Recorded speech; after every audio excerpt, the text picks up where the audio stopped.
জন্যই শ্বশুর বাড়িতে যেতে চাই না। কত কিছু যে নিতে হয়, আমার সব টাকা শেষ। তাহলে বিয়ে করলে কেন? বিয়ে না করলেই হতো। এত দূরে শ্বশুর বাড়ি, রাস্তা খুঁজে পাই না। আর কত দূর যেতে হবে বউ? ওই তো দেখা যাচ্ছে আমাদের গ্রামের বাড়ি, এসেই তো পড়েছি। সুমাইয়া, এই আংটিটি তোমার জন্য এনেছি। তোমার হাতটি দাও, আমি পরিয়ে দেব।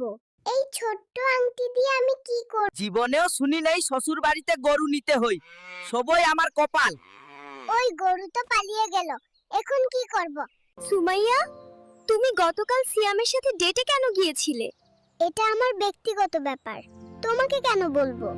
আমি সবাইকে ছেড়ে তোমার সাথে চলে এসেছি, আর তুমি সুমাইয়ার কাছে যেতে চাও?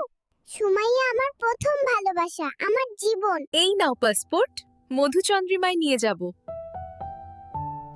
লন্ডন যেতে চাই। কি বলো? সুমাইয়া, এই হারটা তোমার জন্য এনেছি। তুমি খুশি তো? এই হার দিয়ে আমার মন জয় করতে পারবে না। আমি সায়ামকে ভালোবাসি। আমি আর শ্বশুর বাড়িতে যাব না। শালাশালি আমাকে দেখলেই শুধু বলে দুলাভাই মিষ্টি খাবো। ওরা তো তোমার ভাই বোনের মতোই। রাগ করছো কেন জান?